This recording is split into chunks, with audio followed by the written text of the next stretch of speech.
So you want to build muscle.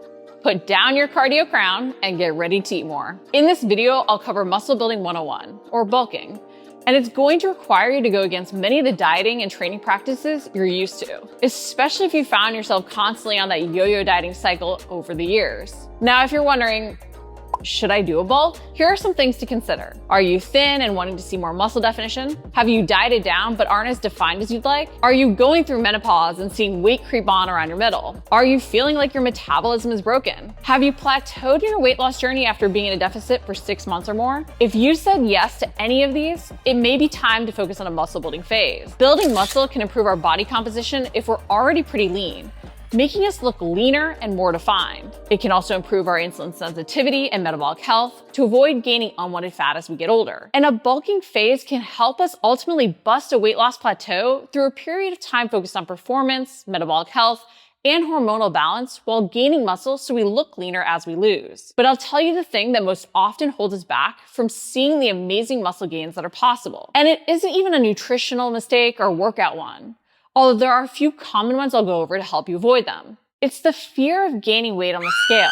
Many of us have worked hard to achieve our weight loss or fat loss goals. Often a number on the scale is tied to that. Especially if you've lost weight more recently, the idea of seeing that number go up can freak you out. But honestly, it might, and you might look leaner as it does. If you're serious about putting on muscle, consider ditching the scale and instead focus on body measurements and progress pictures for a bit. If you do use the scale, be ready to see even an initial jump as you move to eating more, focusing on more carbs, and even see more muscle tissue damage and inflammation from pushing hard in your workouts. This isn't fat nor muscle being gained. Sorry, it doesn't happen that fast. We have to remember that simply by no longer being in a deficit, we won't be depleted, and our body is going to store the extra we're giving it. This means full energy stores. And as you build more muscle, the more you can store.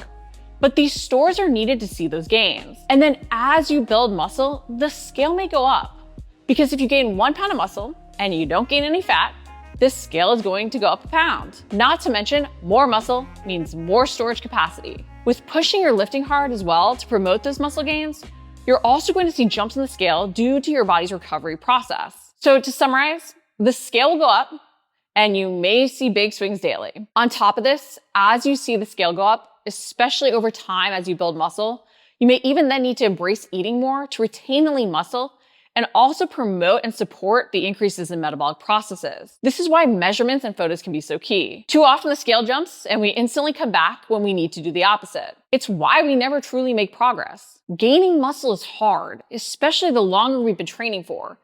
And a big part of what can sabotage us is the scale mind games. Measure areas you want to build muscle in and those that you want to avoid gaining fat in, like your waist. Watching trends in each can help you see where those gains are happening and how your body composition is truly changing. Now, the how-to of bulking. And I don't know about you, but I want to build muscle efficiently while also not then having to backtrack a ton to lose fat. I want to do things in a sustainable way that leads to optimized long-term results. So I say this with still wanting you to see those pure muscle gains without gaining a ton of fat. Ditch the steady-state cardio other than walking. Stop the long HIIT sessions, focus on lifting. While both may have helped you lean down, they both work against those pure muscle gains. We have to remember that what gets us to one goal often works against us getting to the next level. Cardio, especially the long runs and endurance rides, is catabolic to muscle mass and depletes our glycogen stores. It can hinder us from lifting heavier and optimally recovering and rebuilding from our strength work. It can raise cortisol levels and put our body under chronic stress. If you want to gain muscle faster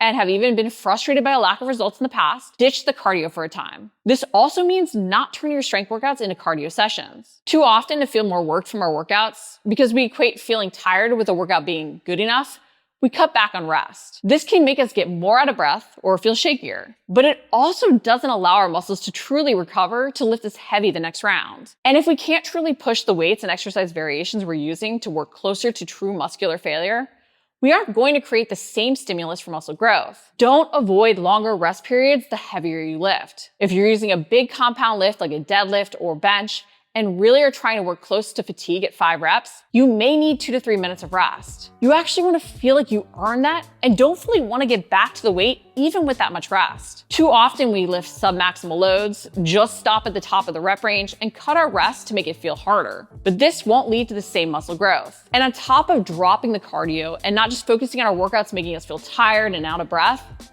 you probably need to eat more. Now, if you're thinking, I need to burn fewer calories and eat more, won't I just gain a ton of fat? The answer is no, especially if you're strategic in how you increase your calories and dial in your macros. You may see an initial jump on the scale as you eat more and even potentially bump your carbs. But this increase is glycogen storage and water weight retention. Both of these things are needed to help your muscles repair and rebuild.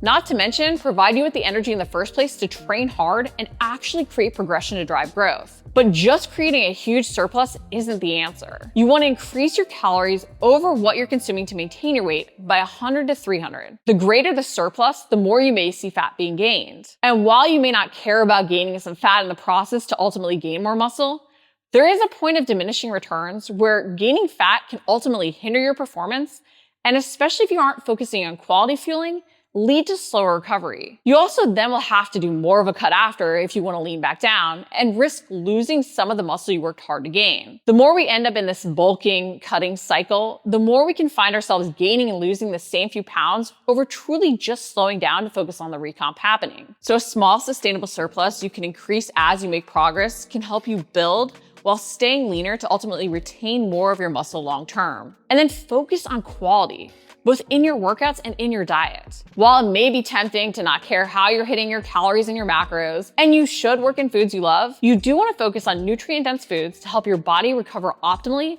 and help you feel your best in your training sessions. Eating crap, well, it makes you feel crappy and often even sluggish in your training. Proper fueling and hydration can also help you avoid being as sore and fatigued. And the better you recover, the harder you can train and the better your gains. The quality of your workouts is also so key. Too often we go through the motions with our training, stopping when the weight feels kind of hard, and we hit the number of reps we're supposed to do. We aren't super intentional and focused to maximize each and every rep and push as hard as possible. We aren't focused on what we should feel working to maximize muscle engagement. We even rush through over paying attention to tempos and ranges of motion. A lack of attention and focus doesn't allow us to optimize our training sessions. The more experienced the lifter you are, the more this lack of attention and focus will hold you back. Don't ignore the importance of really focusing on quality, not just quantity in everything you do. It isn't just about adding more moves. It's about having a purpose for everything you include. It's not just about more calories or more carbs. It's about quality and even playing around with meal timing. Don't overwhelm yourself with the details, especially to start, but be conscious of all that you're including and track and record how you feel. The more you understand all of the habits you're implementing, the more you can tweak as you go to truly see results build.